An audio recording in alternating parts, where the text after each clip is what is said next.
to the special meeting, Arts, Parks, Health, Aging, and Los Angeles River Committee. I am joined by my colleagues Curran Price and Tom LaBonge, and we will call this meeting to order. And colleagues, if there are no public comments cards at this time, which there are, we have one comment card on item 1. If we could read the item. Item number 1 is a communication from the mayor relative to the reappointment of Ms. Mai Lassiter to the Board of Library Commissioners for the term ending June 30th, 2020. Okay, and we have one comment card from Wayne.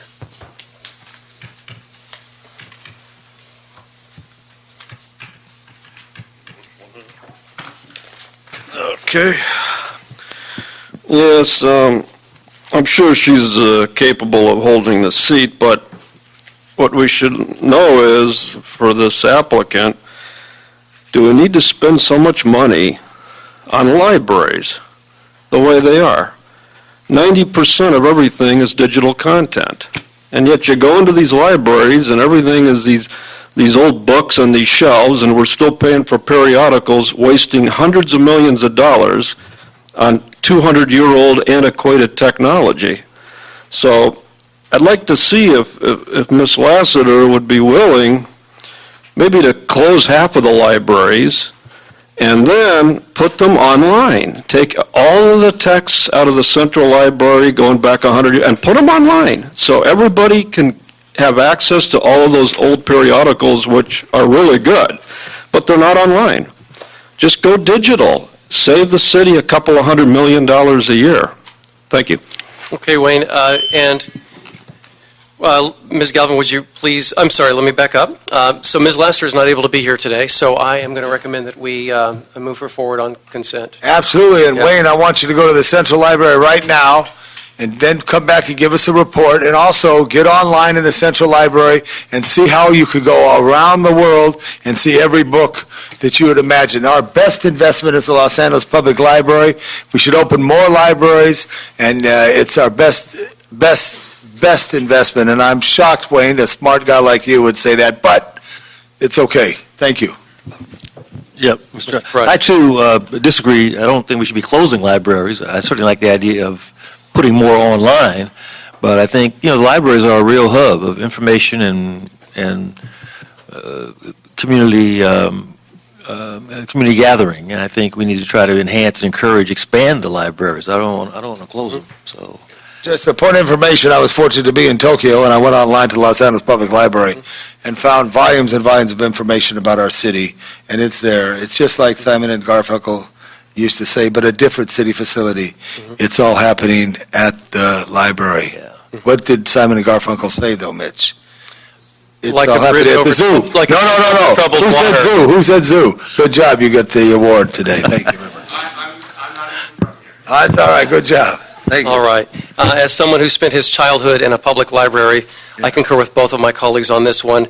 And seeing as there are no objections, we will move the reappointment of Mai Lassiter forward to the full City Council. Forthwith. Very good. And now, Ms. Galvin, if we could read item 2. Item number 2 is a communication from the mayor relative to the appointment of Ms. Iran C. Hopkins to the Commission on Disability for the term ending June 30th, 2018. Ms. Hopkins will fill the vacancy created by Michael Griggs, who has resigned. Thank you. And Wayne, you have a comment card on this as well. Is it the same sentiment that you would like to communicate, or a different one? Well, I attended the last meeting on the Commission on Disabilities. It was like a 4-hour meeting. One thing they want to do, and I hope Ms. Hopkins is here today, there's an important thing happening that needs to be addressed immediately, is whether meters are going to be put in disabled parking spaces, and whether people who are disabled are going to have to start putting money in the meters to park. Because the Department of Transportation wants to go forward with it. The board had to take the position to study it. But their feeling is, off the record, is people who think that this is being ran through and railroaded past the Commission on Disabilities, and I agree. They should not charge disabled people to park, It's offensive, and I think it's contrary to federal and state law. So, Mr. Griggs, I forgot why he resigned, but I'd like to see what the position is of Hopkins protecting the right of the disabled to park freely. Thank you.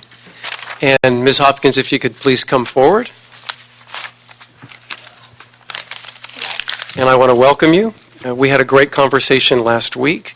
And if you could please tell us a little bit about your priorities and what you bring to the commission, your experiences. Thank you. Yes, my name is Iran Hopkins. I'm an attorney. My day job is an attorney with the law firm of Urban Cohen and Jessup here in town. I work with businesses and investors and primarily in real estate and ongoing business operations, so various different touch levels too with the public. And in terms of my priorities for the commission, I don't really have priorities per se. I'm open to to explore how I can be helpful to the commission and what the Department of Disability and the city want the commission to review and how we can advise on issues. I imagine that issues like the question of parking for the disabled and the sidewalk repair programs and other accessibility issues will come up on a regular basis, and I look forward to reviewing those, advising or considering different perspectives and sharing my thoughts on how we might move forward as a city.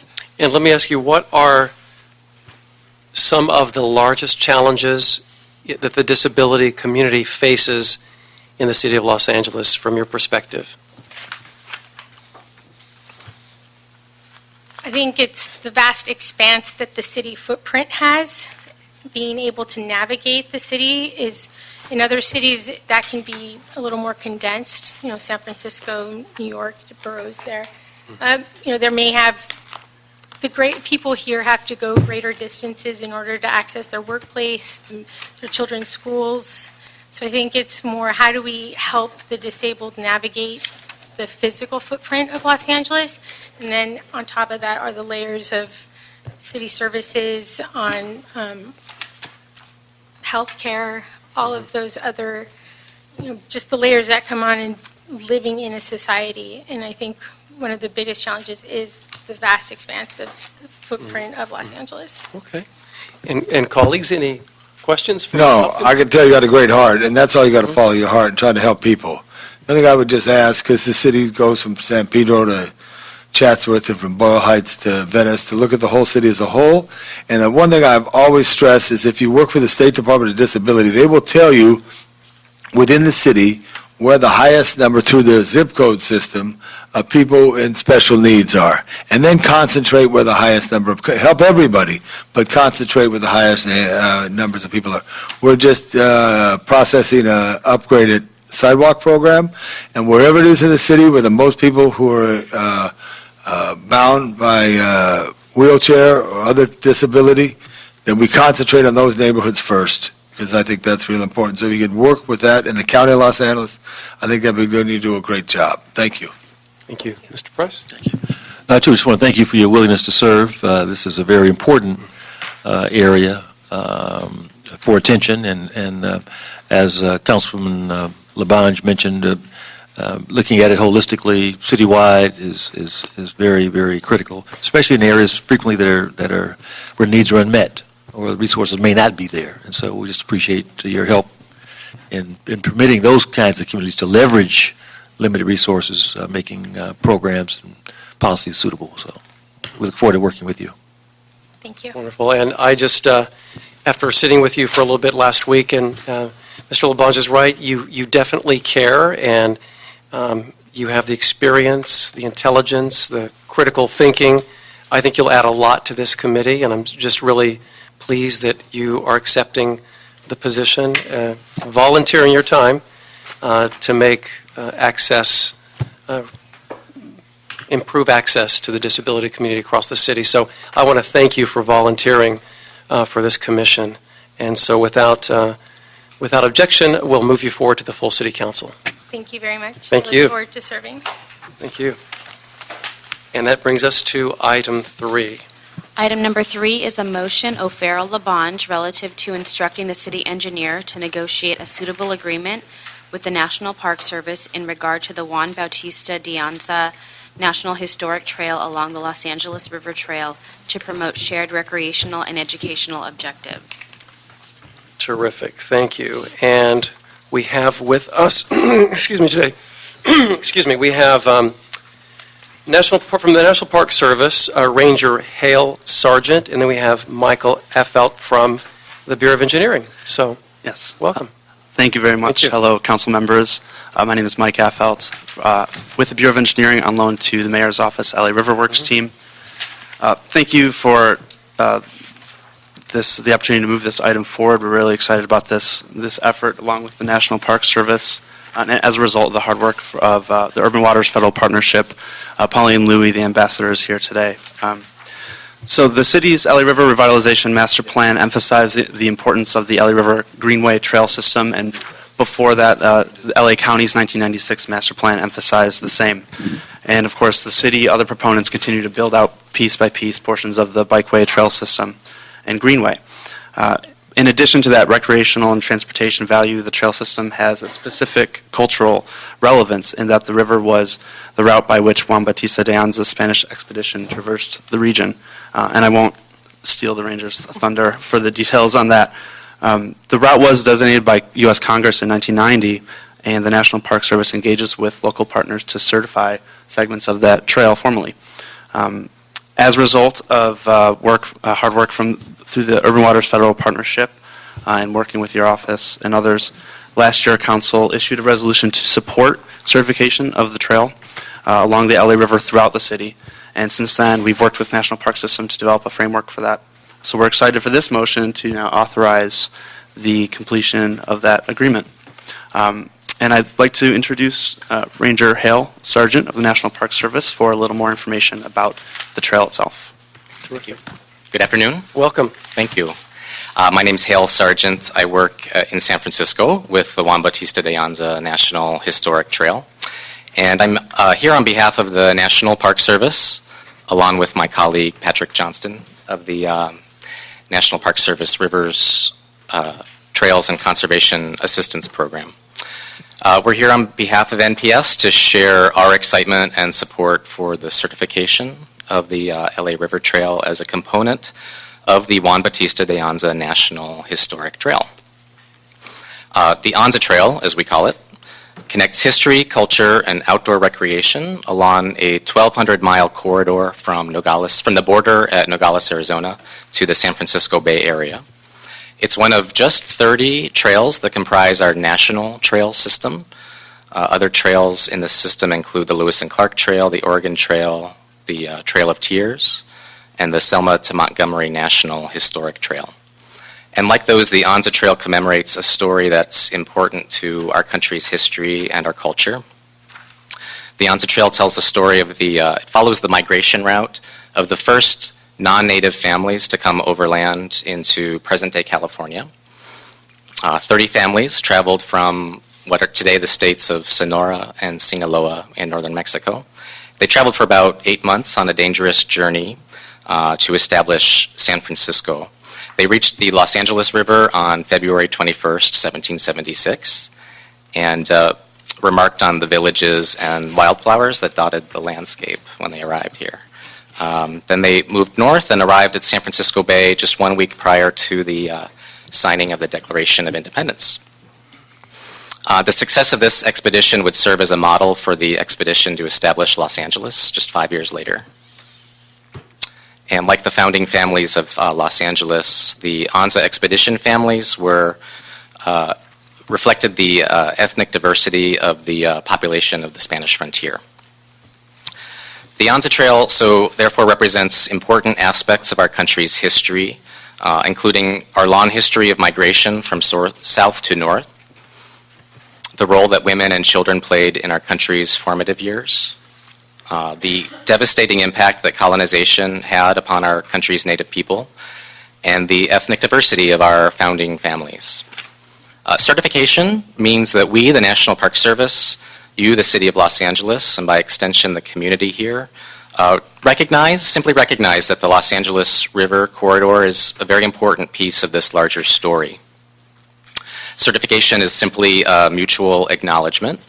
It confers no authority to the National Park Service, and in fact, we, in administering the trail, are absolutely deferential to what the trail is going to look like through the jurisdictions in which it passes. So for us, certification means the Los Angeles River will become a premier spot for recreation along the entire 1,200-mile National Historic Trail. It will become a success story of how history and recreation can come together, particularly in an urban environment. Can be the foundation for some wonderful cultural tourism. It will become a place to reflect upon how our landscape has changed due to settlement and the growth of California. And walking the Yanza Trail honors the many cultures, past and present, that make up the DNA of California and Los Angeles. Our partnership embodies the values of the National Park Service. In fact, our mission statement as the National Park Service is to not only protect the cultural and natural resources within national park boundaries, but to work through partnership with others to extend the benefits of cultural and natural resource conservation around the world. And so it's that spirit of partnership that has brought us here today. And then the last thread I want to pull into my comments here is that we, the National Park Service, are currently celebrating our centennial. The commemoration began last month and lasts through 2016. The central message of our centennial is Find Your Park. And that's a celebration of all public lands and trails in all their forms, not just national parks. And also is a call for people to discover what parks mean to them. And so here again, I feel like this partnership is really embodying the spirit of our National Park Service centennial. So in conclusion, I hope you're as proud and excited by our affiliation as I am and as we are. And we look forward to a continued and strengthened relationship between the city and the National Park Service. Terrific, thank you. And we are joined by our colleague Gil Cedillo. And I have a question for you in terms, and I clearly support this initiative. In terms of the actual visitation to the river and where and do we have much information, documentation on where along the river and if the trail was indeed along a portion of the river, and if so, how much of it? Do we have that level of detail? Well, Well, I met him when I was... When you were in preschool? I don't want to speak for you, but our understanding is that the route that's designated is a route through the area that is of the most likely from I don't want to speak for you. I know that's really your expertise. The most likely route of traverse through the region. Is that right? The expedition had two diarists, so two diaries were kept, and that's the information that we used to understand and learn how they traveled.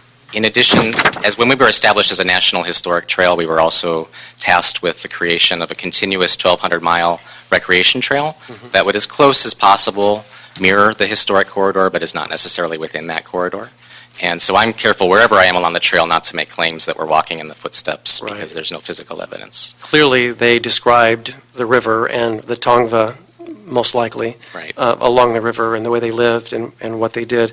I'm just curious to see if there was any documentation on exactly where, but clearly they visited the river. Okay, and then can you elaborate a little bit on the benefits of this potential agreement?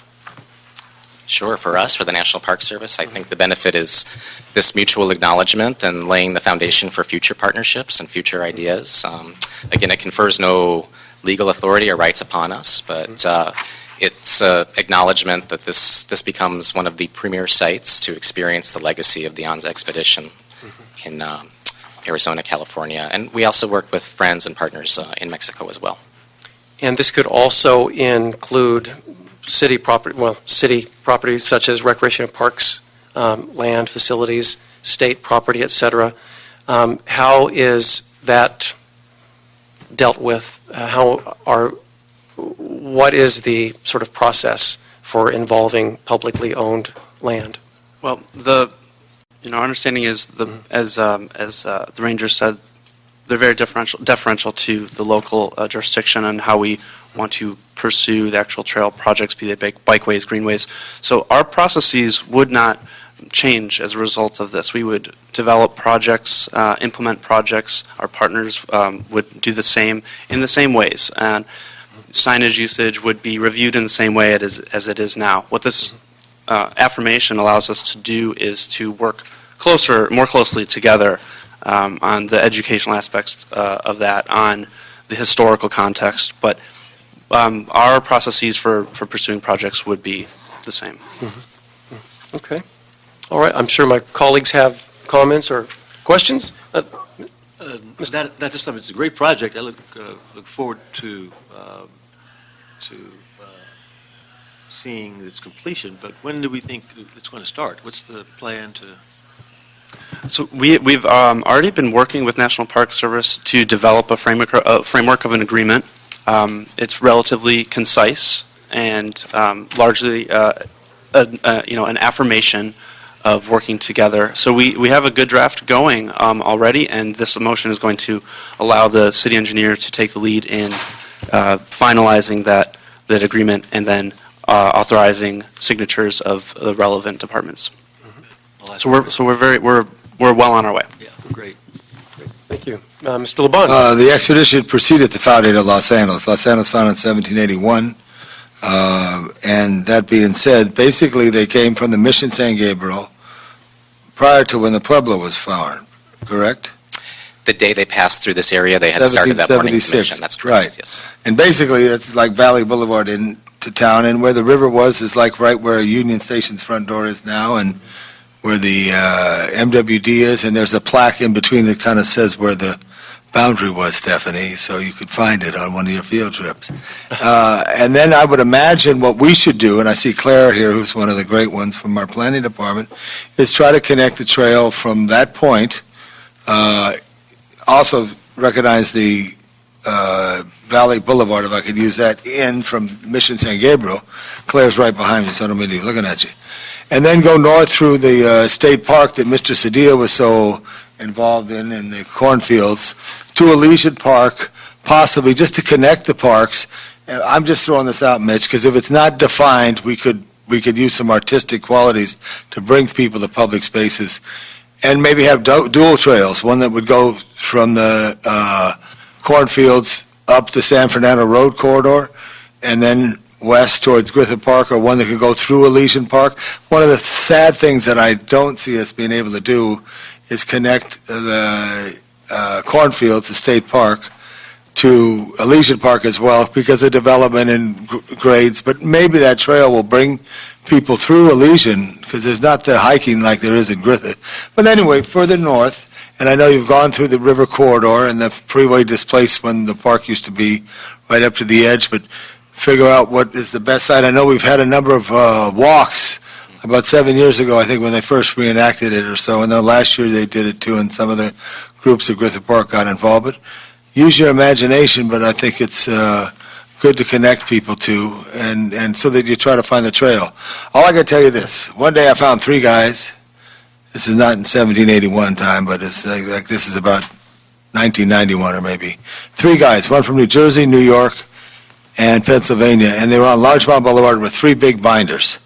And what they were looking for is every step that Laurel and Hardy took, and they wanted to see real. There will be people, once we define it, there will be people who want to see real, and they will come. And I think cultural tourism is a big plus, and I know our park department is doing a tremendous job in merging that in. So this is a big plus all the way, and the recognition is so important. So thank you. Terrific. Mr. Cedillo. I just want to make sure I heard you talk about that we're making a non-binding MOU, right? So it's more like an acknowledgement or A resolution in City Council. right, more like a resolution, but there's no legal or contractual obligations or processes in terms of the types of growth that we're planning. Indeed, sir. Yeah, there is there's language in the existing draft framework that we have that specifically outlines that there is no binding action from National Park Service over the City of LA. This is, very much an agreement of acknowledgement, recognition, and an intention to work together, pursuing educational opportunities, and planning for the way to communicate about the project to the community. Yes. Terrific. I want to thank the National Park Service for coming down here for this committee hearing as well. Did you come from San Francisco just for this committee hearing? I extended a visit. We were invited down by Friends of Griffith Park, who also has an interest in this story, and spent the weekend working with them as well. Well, thank you, because everyone, no matter who they are, where they're from, or what their economic background is, should have access to National Park Service amenities, the national parks, the trail systems, et cetera. So I think this is just terrific. And let me ask you this. The Anza Trail, it exists in some form officially now. You're just trying to complete and fill in all the blanks and establish all the links so that it is uninterrupted? The historic trail, much like the Oregon Trail, the Lewis and Clark Trail, is mapped and exists. And the long-term vision of a continuous recreation trail, we have about 300 to 500 miles certified and stitched together. So that's a long-term goal, and this will be a wonderful advancement toward that goal. Terrific. Well, you're welcome to come back down in really just a few weeks when we start the recreation zones again. Great. In 4, 1, and 13, and 6 and 3, actually. So you're talking about recreation. We want to expand those opportunities as well for all Angelinos to help fulfill part of this vision. So, well, thank you so much. And now, what we actually have a couple of public comment cards. So, without any further questions, we'll take those comment cards now. Thank you. Thank you. First, we have Wayne, followed by Pauline Louie.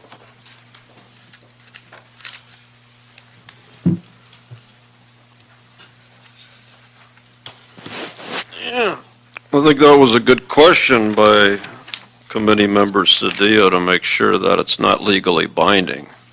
Because the last thing you want is to have the federal government exercise eminent domain over city property at the last second, not knowing what happened. But you should also seek you should place this in as a historical preservation area or designated as a monument and seek federal funds to do more with it. I think there's an opportunity there.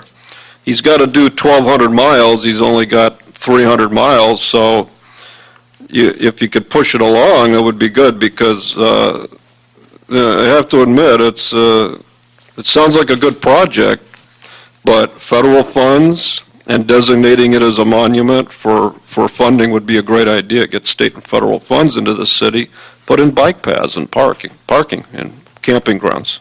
Thank you. Thank you. And, yes, Pauline?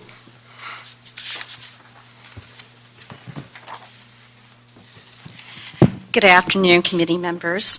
Pauline Louie with the Urban Waters Federal Partnership, and just to echo what my colleague from the National Park Service has shared, the Urban Waters Federal Partnership has been working on this, has prioritized the certification of the trail since 2012.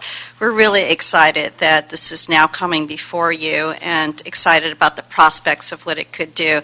Just to reiterate some of the things as to why it's important to the 14 federal agencies that are a part of the Urban Waters Federal Partnership is, one, what Mr. LaBonge has shared. It's an opportunity to tell the story of Los Angeles and who we are. Secondly, what the Urban Waters Federal Partnership has been doing is positioning the LA River, its watershed, and all of the municipalities within it for higher profile within the federal family for all sorts of resources and projects and engagement that advance a multitude of public interests.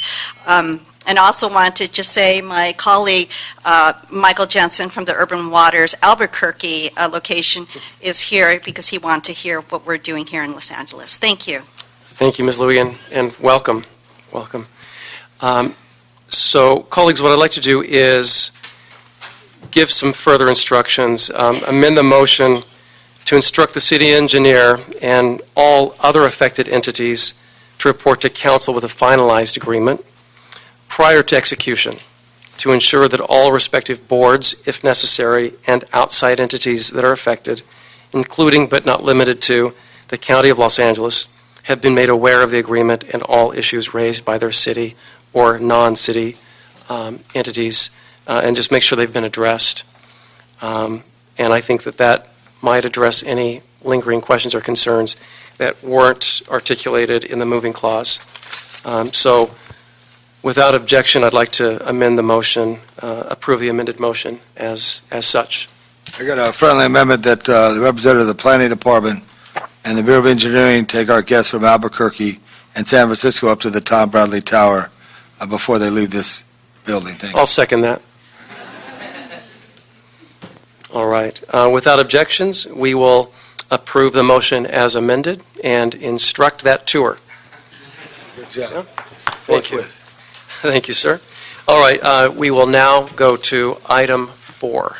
Item number 4 is the Department of City Planning report relative to the feasibility of officially recognizing the Northeast Los Angeles Gila River Collaborative Study area as the Gila Riverfront District and developing a specific plan for the Gila Riverfront District. All right. And we have Claire Bowen from the Planning Department. Good afternoon, Councilors. Claire Bowen, City Planning Department. I am here to respond to Council File Number 14-0602, and I am really pleased to, suggest through our report that the idea of branding, I think, is really already kind of the opportunity is already there for us. I think there was a lot of work that was done over the last couple of years developing the NELA plan, and therefore there's a lot of recognition and understanding of kind of what that means. And I would recommend that organizations, including the city, start to use that terminology, today. If we're starting to look for funding or other kinds of activities that we're doing along the corridor or in that area, there's nothing that stops us from kind of using that brand today. We don't need to necessarily go through a formal process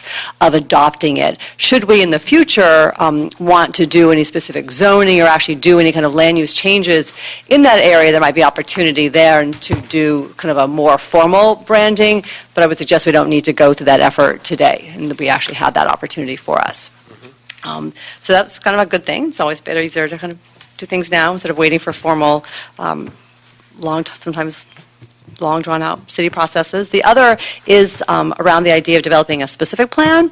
And again, we know, I think, from historical work in our department that oftentimes specific plans can take a long, long time. And with resources stretched the way they are today, we're actually recommending via this report that there's activities that the department currently has underway that will help us achieve many of the same objectives that we're behind the idea of creating a specific plan without actually burdening the city with additional costs. Basically, we have an effort going on right now to actually do some queue conditions in that area. There are plenty to take forth in the fall, though I think will address many of the concerns of the community that were behind, again, the idea of creating a specific plan. We are also working with our RECODE group right now to develop what we're calling kind of river context standards, so that not only will areas around the LA River, but also, or even just within the NELA area, but also areas adjacent to other water bodies, have the opportunity, when the RECODE is developed, to have design standards kind of that we can attach to those communities. So that's another way of kind of achieving some of the same kind of ideas we have about making sure that buildings have a very, a river-friendly facade, or the setback and the FAR are tailored to kind of the unique geographical conditions of a river. So again, without doing a specific plan, taking on those costs, putting these kinds of ideas into efforts that we already have going on. So we think that embedding them in the river, the RECODE will be a very effective way of doing that. The kind of the third piece is, again, once the RECODE is established, again, now with these new design standards, that will then, when community plans go forth, which could again include this area over time, you would have design standards that could then be embedded in the zoning that's tailored and developed through the community plan specifically for this area. Okay, and I know that Jenny Scanlon from Economic Workforce Development couldn't be here this afternoon. She was going to, there's a piece of that that's going to involve them.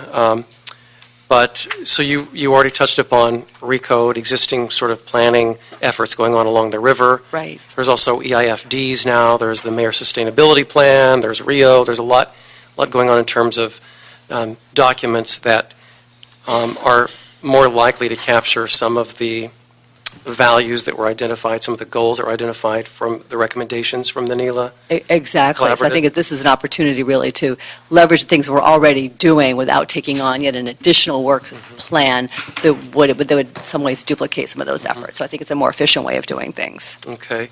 And again, without Jenny here, I know that there are economic development opportunities that abound, which is of great concern, I think, to everyone.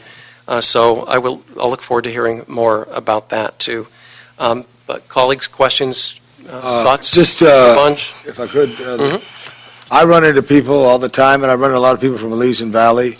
They're very concerned, and historically have always been very concerned of anything that was trying to implement in the community, the longtime residents. So sensitivity is very keen there. Mitch, I just wanted to mention, I've run into a lot of people, former students when I coached at Marshall, and just people in the neighborhood when I'm in the area, because they're very concerned that there's a big change going on and they're not part of it, or they don't like it, or whatever. I just wanted to voice that because this one fella stopped me and was very adamant. And then the next thing I wanted to ask, it's called Northeast.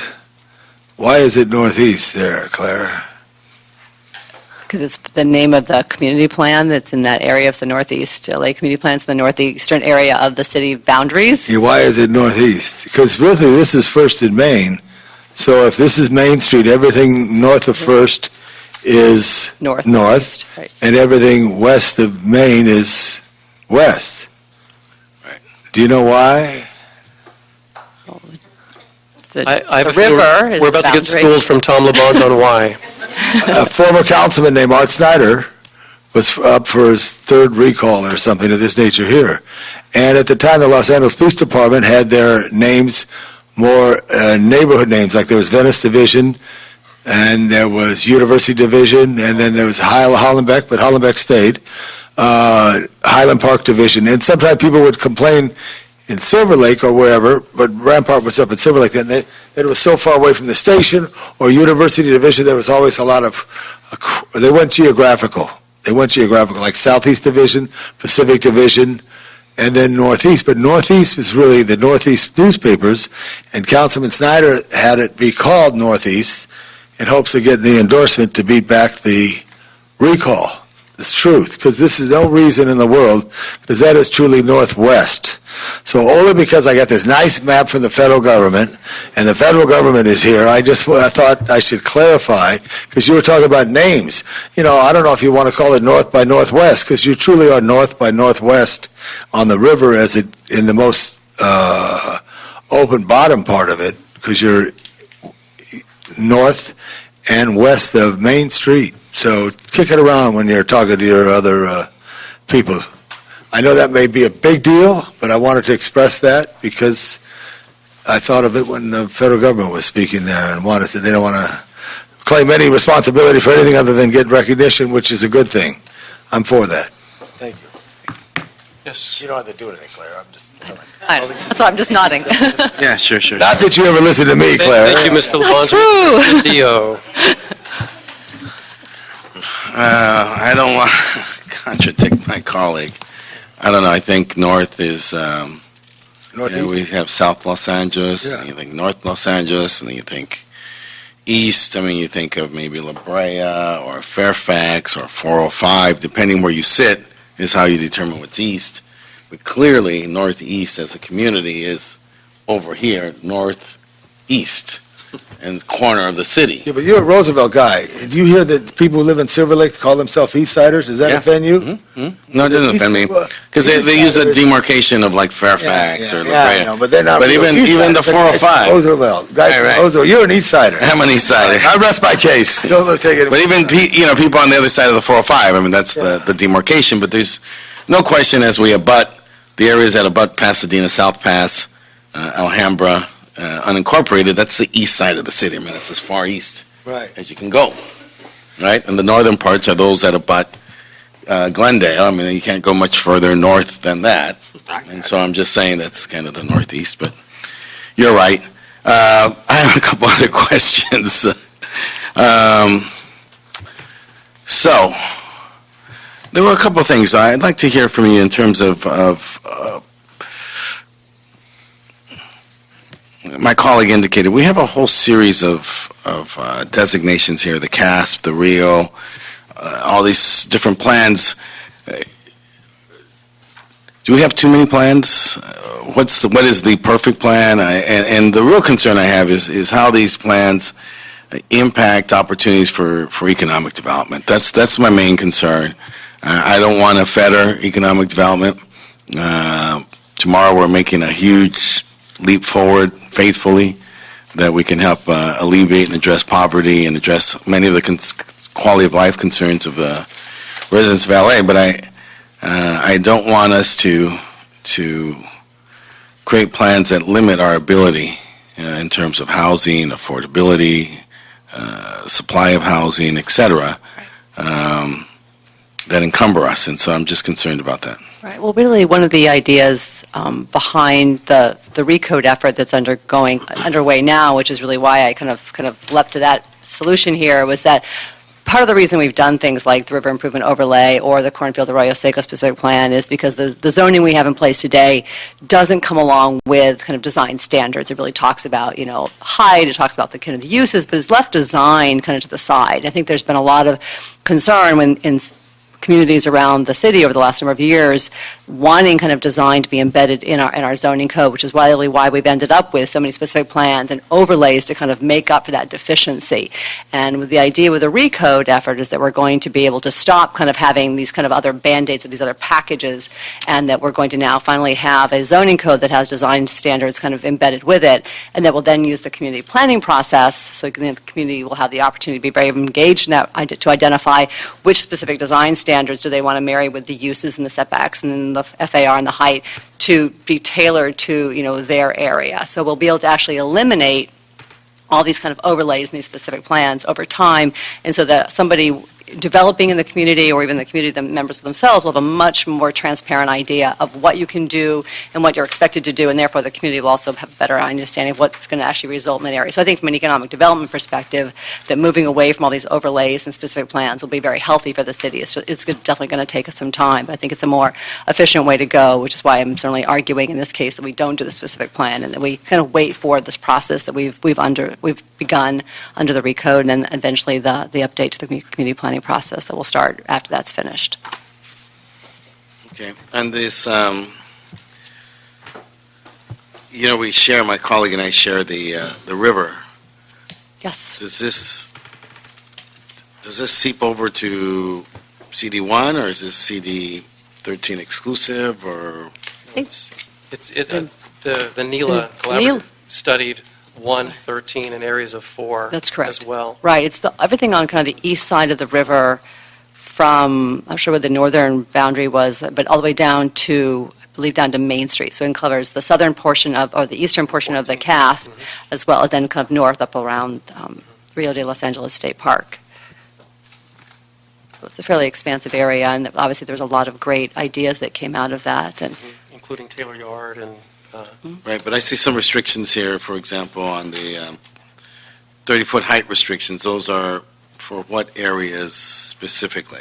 So that is specifically for the Frogtown area of Elysian Valley, and that's a proposal that another portion of our department is working on right now in response to an earlier motion from our department. That's an area where we're specifically right now seeing a lot of redevelopment that seems to be kind of counter to a lot of the community's ideas about what that area should look like. So we are kind of doing, kind of in some ways, a quick fix, doing these queues in place now. But again, I think that our intention is to kind of stop doing things like that, because again, they're kind of band-aids, and hopefully for the majority of the area, wait for the RECODE and then the community planning process to address kind of the other issues. Those are your 13 concerns. Yeah, that's in 13. And I think to your point and also to Tom's point, in terms of river communities, there's a lot of restlessness out there, and we know that. Yes. Because there's a lot of real estate speculation and entities purchasing these properties. And there are lots of proposals out there. So I think the communities, just from what I understand from experience in being out there, is that they have concerns that their voice won't be heard in terms of helping to guide the future of their own growth, et cetera. So we're hearing from them all over the place, and I think that with the expertise that professionals like yourself, Claire, and others, your colleagues in the planning department, listening to those concerns, synthesizing them into plans that will not stifle economic growth and development, will not stifle the production of affordable housing, and encourage the preservation of it. Those are all like objectives that we're trying to strike the balance in this time of, there's a little bit of hysteria around the river, quite frankly. So I appreciate the work of your department in helping manage that. I know that your office is very involved in that. Mine is involved in that. Yep. We have our work cut out for us. With great opportunity comes great responsibility, and we're feeling that. So I appreciate. Yeah. Yeah. Because we just turned ground, as you know, we turned ground twice last week, and then I think it was Tuesday, Taylor Yard. But the 30-foot restriction here would encumber that, and we turned ground on some low income and then some market rate housing that exceeds the 30-foot restrictions, and that would encumber development there. That's been very, Ed Ray has spent a lot of time planning and thinking this through, and those restrictions, if we brought these in, would encumber our future developments in those areas. Right. No, I totally understand that. And this area is specifically on the western area, and there will certainly be a public review process. So if there's any concerns about these specific conditions, I will bring those back to my colleagues, as well as obviously through the adoption process. You guys can certainly. Plus, any height restriction that we impose can be exceeded with the production of affordable housing through The density SB bonus. 1818 density bonuses. Other things that work on at the city level could exceed that. Right. So we could still encourage the production. Some of these communities want a reduction in FAR and a lot of, we're hearing a lot of different ideas, so striking that balance I think is the key. It absolutely really, it really is the key. One of the other things we've been talking about with our urban design studio, they have that professional volunteer program where they look at major projects that are coming along, and we're going to make sure that major projects that come within the LA River go through that professional volunteer program of the urban design studio, because that's what provides a wonderful way for professionals in the landscape and other architecture professions to kind of have some guidance during the early stages of some of these important, legacy projects that'll be along the river. So I think maybe that's another opportunity to again have further engagement to help make sure these projects really do strike the right balance. Terrific. Okay. Terrific. Mr. Price? Now, this goes to Plum before it goes out, right? What we'll do is I'm going to recommend that we report back to this committee in 6 months and bring in Economic Workforce Development Department to also provide a status report and their thoughts on this report. Perfect. In concert with planning. Great. So that's what I'm going to recommend. Yeah. But before we approve all that, we do have a couple of one comment card. Claire, thank you. Well, thank you. And it's from Wayne.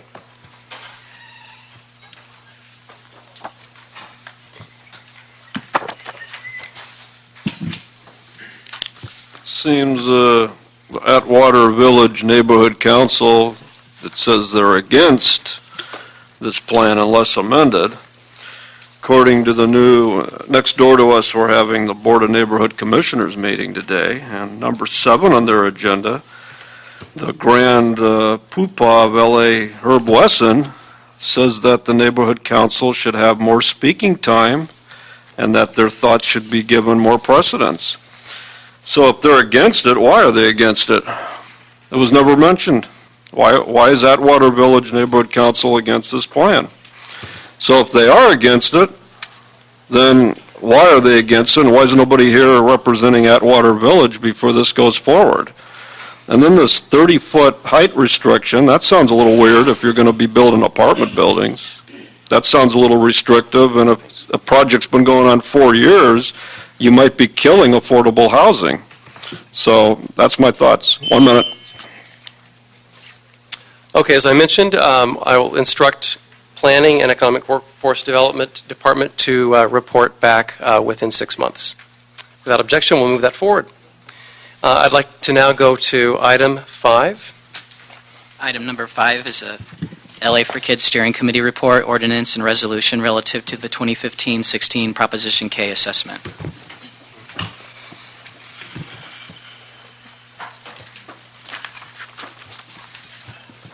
Welcome, Mr. Drucker and Ms. Ramos. Thank you. Maria Ramos with the Office of the CAO, representative for the LA for Kids Steering Committee. The item before you today is the 2015-16 Proposition K Assessment Report. I'm going to just give a really brief overview of the report and then open it up to any questions that you guys may have. The report includes recommendations which include adoption of the 2015-16 Resolution and Ordinance of Intention to Levy Assessment, adoption of the City Engineer's Report for fiscal year 2015-16. The report also includes recommendations on the proposed budget plan for fiscal year 2015-16 and adjustments to the current year budget. In addition to these recommendations, this report discusses two long-term budgetary adjustments, which include the bond debt service payoff, as well as budgetary adjustment to utilize future surplus capacity. With regards to the fiscal year 2015-16 proposed budget plan, the majority of program funds are going to be used for capital development. The balance of the funds would be used for program administration, maintenance, and debt service payoff. The proposed budget is largely reflective of funding priorities provided by council appointees participating in the budget deliberation process. In terms of fiscal impact, next year's budget will provide $5.1 million in general fund reimbursements. This includes $545,000 for administration, $3.2 million for maintenance, and $1.3 for project delivery. While the cost of operation and maintenance for active Rec and Park projects is estimated at approximately $6 million once the projects come online. This impact will be partially offset with Prop K maintenance funding. For 2014-15, the proposed maintenance funding award for RAP is $3.1 million. Adjustments to the current year budget. There are reprogramming allocations that are discussed in the report to reflect current project funding needs. This year's reprogramming actions are prompted by a number of reasons, particularly an inability to close escrow on acquisition projects, promotion of cost efficiencies, adjustments to project allocations due to revised project schedules, and programming remaining funds available for projects awarded in the current year. As I mentioned earlier, there are two long-term budgetary adjustments included in the assessment report. The first adjustment is the defeasance of Proposition K debt service. In March 2015, the steering committee authorized staff to proceed with the defeasance of 3 Proposition K bond series issued in 2000, 2001, and 2002. Staff has identified approximately $17.75 million in program funds that are available to fund an early payoff of the remaining debt service. Debt service cost is approximately $16.4 million plus associated fees, so the balance of $1.3 million would be available for these fees. The proposed funding sources would utilize a combination of assessment and program interest monies that are currently not needed to fund other program priorities. Early defeasance of the bond debt would result in an estimated savings of $2.7 million in future debt payments, reduced administrative reporting requirements, and it would also free capacity to fund additional capital improvements on an annual basis beginning fiscal year 2016-17. Yeah. Which brings me to the second adjustment, the utilization of future surplus capacity. With the defeasance of the bonds, the monies that would have otherwise been used for debt service payments would be repurposed to provide additional monies to address funding shortfalls for remaining Prop K specified projects that the city is required to complete. This would enable the program to utilize an estimated $45 million in surplus capacity as authorized by Council through the adoption of the Prop K reconciliation report back in August of 2014. A new proposed budgetary line item, which is currently termed Additional Specified Funding in the 5-year plan, would effectively provide the vehicle for accessing the program's surplus capacity. In addition to receiving the repurposed debt service funds, this new line item would also receive additional surplus funds identified by staff through the reprogramming and annual budget adoption process. The monies would be committed in the same manner as program inflation funds as part of the annual budget adoption process for projects that are ready to proceed prior to the close of each fiscal year. Thank you, Ms. Ramos. Mr. Drucker, anything to add? No, I No? think Maria did Okay. a great job. Thank you. Thank you, and I think you're the reason we had to have a special meeting because there's a deadline. Correct. Okay, and that's what, so this is scheduled to go to council on Wednesday? Yeah, okay. So thank you for that. Let's see, a couple of questions. The $2.7 million in savings, is that already planned for reprogramming for other projects to help them pencil out, or? can you- So right now in the five-year plan, that is adopted, there is money set aside for future debt service payments. So yes, the future debt service payments that are under the debt service line item would be repurposed for this additional funding. Okay. To apply for projects that are already underway? Either underway or Yes. future. Or future, okay. About how much of that money is spoken for? Actually, With none Brett? of it yet. This would be a totally separate Okay, process you're just- for, starting the 2016-17 year, we would actually come back and see these are the projects we would intend to use it for. Okay, sounds like you're budgeting pretty well then, since you're not trying to fill the gap with any savings. That sounds good. One correction, the Glassell Park Recreation Center is actually in the first council district, not the 13th. It was before redistricting, but that was 3 years ago. I think it still says on your document.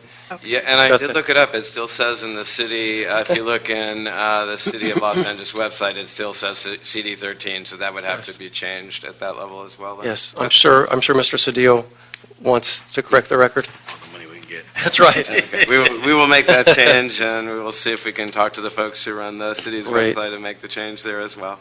And then under the 13th District, Washington Irving Middle School fields, we've talked about this fairly extensively. The project and the bond, the cost and the bond money used are different. Can you walk me through that? And does that mean some monies are freed up because that field is dead? It got played out. It was built 12 years ago. And it actually it's been red tagged. It's in such bad shape, and we've got to replace it, figure out how to replace it. Yeah, and we continue to work with CAO, your office, obviously, and LAUSD to see what we can do to identify funds. Just to really quickly explain, this was actually one of the bonded projects, so that's the difference, or that accounts for the difference. The projects themselves had to pay the actual cost of bonding, the debt service, that we had to pay the interest and any other costs of bonding. So that's why the amount that they were given initially was higher than what you see in the actual Prop K allocation. That delta is the anticipated interest over the life of the bond. Now, paying off the bonds a little early, that project may in effect see a slight amount of savings. Whether or not that savings can go to repairing the field, that would be a discussion with CAO and the city attorney. Also, at the request of the CAO and CLA, we're going through the actual full budget and actual expenditures for the project to see if any money remains in the fund that was never spent back then, or LAUSD funds that they had contributed to the project at the time. Will you be able to report back with the details of how all that lands? We certainly will, and certainly within a couple of weeks we should be able to give you a report back. Terrific. The implications are enormous because a lot of these improvements that were made 5, 10, 12 years ago are aging, and they're going to need to be either replaced or significantly improved or repaired. And also, there's an asphalt pad underneath the whole thing. Is it absolutely necessary when you do artificial turf soccer fields? It's a question I have. I don't know the answer to that, but... Yeah, in our current fields, we would not construct it this Okay. way. This was a technique that the school district used many, many years ago. Neither the school district nor the city would construct it that way today. We would actually completely remove the asphalt underneath, or we'd have to build it up and provide a softer surface. You normally would not put synthetic turf directly on asphalt. You'd have an underlayment that was fairly thick, a drainage system, and other things, rather than just laying it on concrete. That's part of the reason it probably didn't last as long as some of our other fields have lasted. I think so, too, not to mention how environmentally unfriendly that is. Yeah, thank you. That's terrific. Okay, colleagues, questions? I just got one Mr. question. Price. You referenced about $2.7 million in savings. How did you achieve those? Where did that result from? So when we spoke to our finance group, we calculated how much in future bond payments we would be making. If we were to defease by September, they calculated a savings based on just the interest of paying it off, 3-4 years earlier. Yeah, you going to be there? Yeah, good. Terrific. Just a question. Bunch. Mr. Drucker, is that correct? You're a dedicated engineer, right? Well, dedicated city employee. Well, that's good. But you see those walls back there? They're all empty. And I just think if you made, like, what you've done during this proposition, just a listing of the successes, I think it would be good to see it and to remind us, because this has been the vehicle for change. All these years have been excellent. So somehow, at least in some graphic form, because people, this is our committee hearing room, is that right, Mr. Chair? We don't move around too much. No, we've always met here. So it'd be good just to put some of this stuff up, maybe in 24-inch type, not too small. You got it, Councilman. We Okay. could actually do that, and if you'd like, we could do some nice pictures or photo boards of some of our... Or something. Information is knowledge is power, and you've done a wonderful thing, and you gave a very extensive report. Thank you very much. And I think we just got to tell people, if you don't tell the story, they don't know it. You got it, will do. It's been a huge success. And Public Works Week is coming up, correct? Correct. So will there be a rotunda display of We can things? certainly do that. Because as that would well. be We have good in the past, so we for can do that, again. too, for the Prop K program. Got it. That'd be terrific. And I think it's next week, it's Public Works Week, right, or pretty soon? It's very soon, I know. Yeah, We'll have I to know. move pretty quickly. Well, but you're the man. We have You a lot of don't- good materials Okay, prepared good. over the years, so Terrific. This week?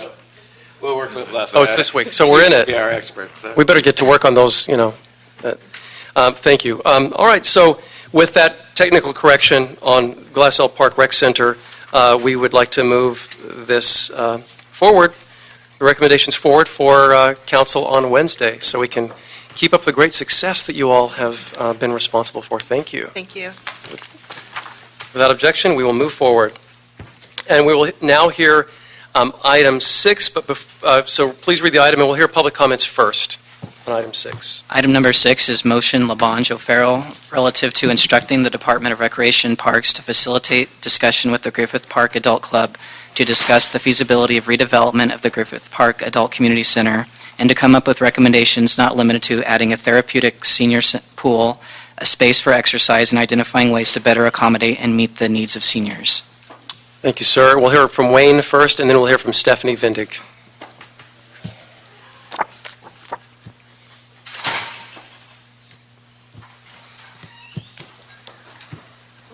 I wonder on the item, which one makes you laugh the most? Adding a therapeutic senior pool in the biggest drought we've had in 100 years. So we're going to build pools now, huh?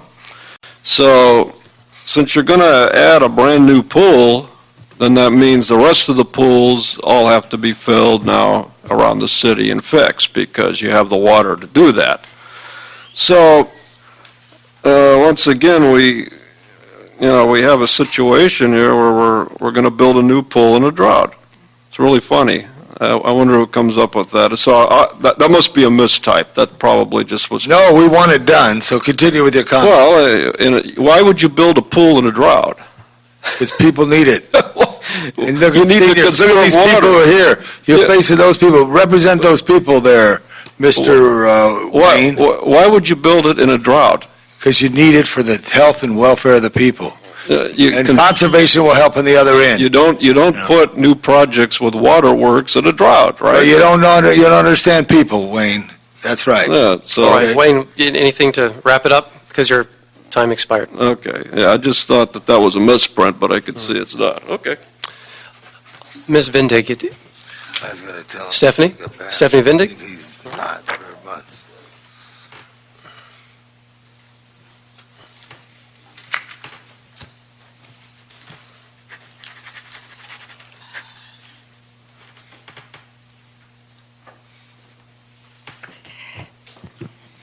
I do hope the decision isn't made just on the therapeutic pool. I'm really honored to be able to share with you our expansion needs. And first want to go and introduce our officers of GPAC Club, Griffith Park Adult Community Club. Our president, Victor Pierce, Vice President, Dory Joffrey, and our treasurer, Helen Garcia. Our secretary could not be here, Claire Almeida.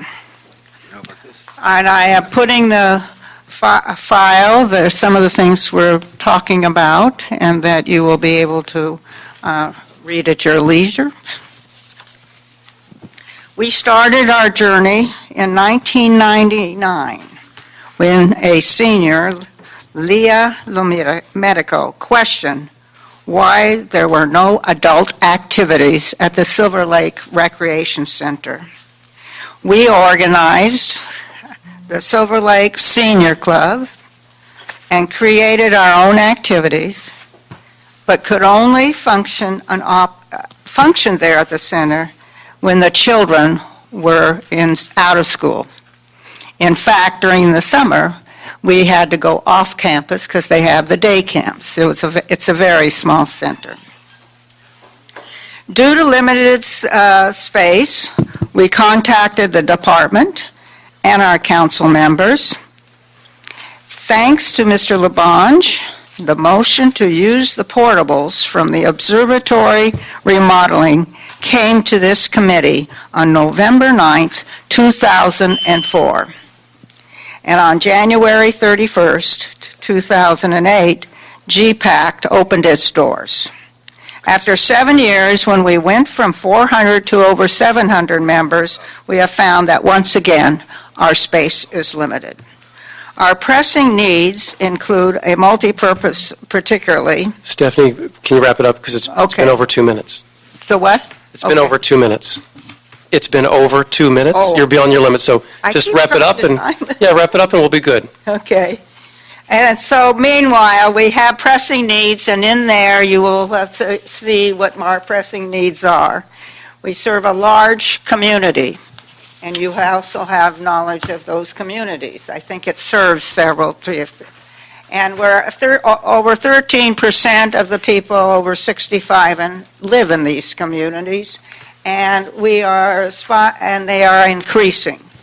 Our aspirations are to offer services and programming for the 50-plus population who will benefit by being involved in a healthy environment while they age in their community. Thank you, and welcome members of the Griffith Park Adult Community Center. Welcome. Thank you, Stephanie. And we have approaching the table Kathy Santo Domingo and Laura Field. It's Field, right? Fine. It is fine. Okay, my apologies. Please come on up.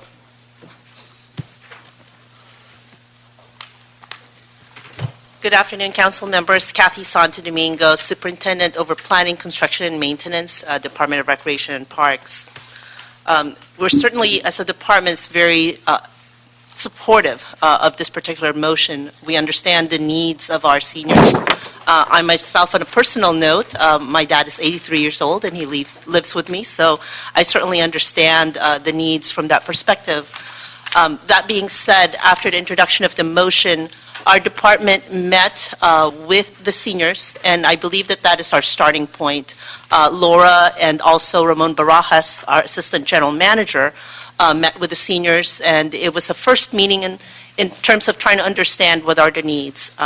We certainly understand that space is very limited. In a perfect world where we have ultimate funds for capital projects, I would certainly place this very high on the list. But that being said, we know our funds for capital projects are very limited. So what we're hoping to do is continue to meet with the seniors and find creative ways in terms of solutions.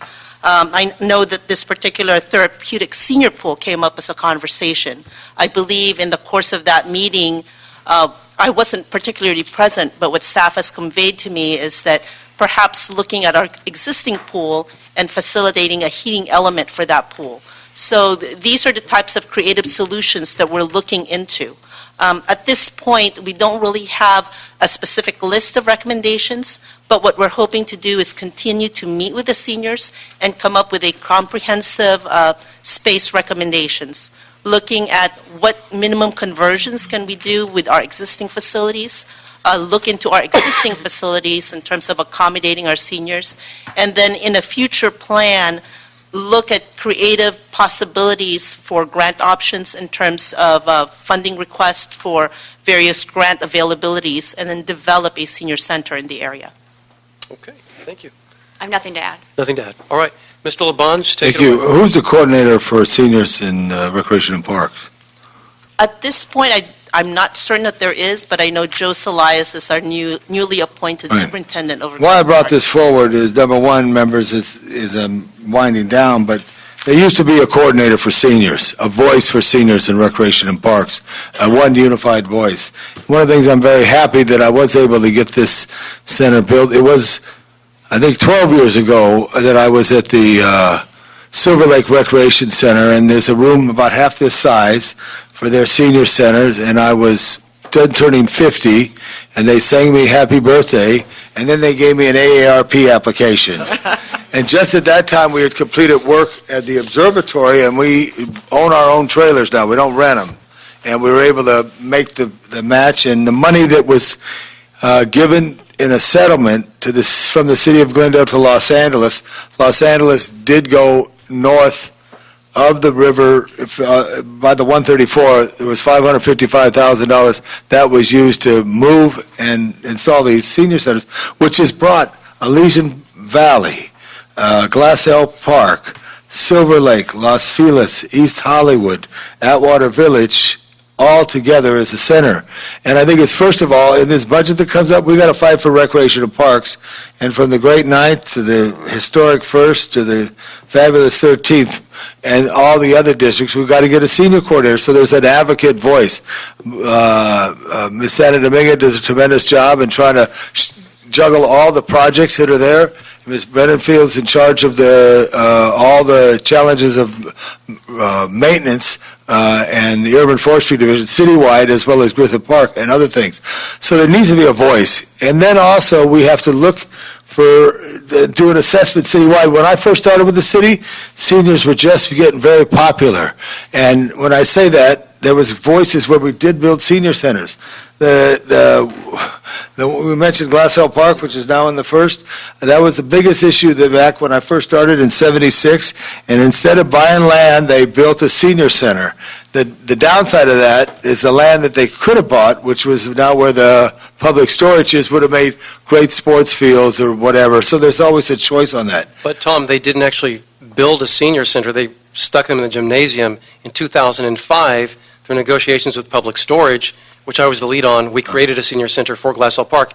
Recreation and Parks now operates a senior center in that 7,300 square foot space. Got it. It's a good thing. It's a good thing. But we need more of them. Land, but whatever it is. But I mean, I'm going back all those years. But the point I wanted to say, we need voices. I just wanted to get this on the record so that we could march to, because I think I will start buying that subscription to AARP now, Stephanie, now that I'm out of here, huh? No, but I think it's real important for all of our seniors, because just like there was criticism earlier about libraries, you go to a senior center, there's people there. And I just think we have to really march all those buildings that were built, many in our districts in the 70s with the post-Nixon era. Nixon was good for cities. They were monies for senior buildings that we could start again, all these things. So I'm glad that we got to find a way to help you more. And I just ask you, when I bring this up during the budget hearings that we have, the CAO really looked to get recreational parks in position for seniors. And you can mention that to your general manager, that we want to fight for that, because I think because you have such a broad vision of everything that you need a specific when it comes to seniors. Stephanie and the team, Mr. President, thank you very, very much. Members. Tom, thanks for your leadership on this. Griffith Park Adult Community Center would not exist as it does without your involvement, your concern, your care, your leadership. So I think the 700 strong really look to you in gratitude, if I may say so. So thank you, colleagues. All right, so we will approve the motion without You are? objection? Yeah. All right, thank you. Thank you so much. Yeah, you are. And we have no other items. However, we do have one general public comment card from Ms. Tessa M. Jackson. Hello. I'm going to be really quickly because originally I was supposed to do this for budget and finance, but it didn't meet today. And also, I will be in Chambers on Wednesday, and then I'll be at the committee meeting on Thursday. I am here to establish a $500 million trust from the George W. Bush Justice for All Institute and the George W. Bush Foundation in collaboration with Dewota Gateway for G's Only Incorporated to improve the quality of life for gang members and also to improve the quality of life for the 50 million children that are coming across the border from Bolivia to Mexican border underground. I'm trying to do this really quickly because I don't want to go past my minutes, but I've been given a directive as an Attorney General who's been serving the United States of America for 53 years. Don't ask me why, but yes. And I think what I need as a directive from CBO, which is Clinton, Bush, and Obama as an initiative, what I need to do and be told is how to establish that trust. The main purpose of the trust is I've been working on this project for 15 years because I've been really concerned. And the initiative basically is to relieve the hardship of the city of Los Angeles and take it all off your shoulders. And at the same time, this is my last statement, I'm doing well. At the same time, all of the budget, all of the things that you all have had to cut, which originally was endorsed by Han and Mayor Villaraigosa, will be put back into the city. I will be here on Wednesday and Thursday. Thank you, Ms. Jackson. Thank you. And the last thing is in collaboration with O'Shea Jackson, who I'm married to. Okay. Ice Cube, who is Cube Vision, and Westside Connection, which is MC Wynn and Mac 10. All right, thank you. Seeing as there are no other items, this meeting is adjourned. Thank you.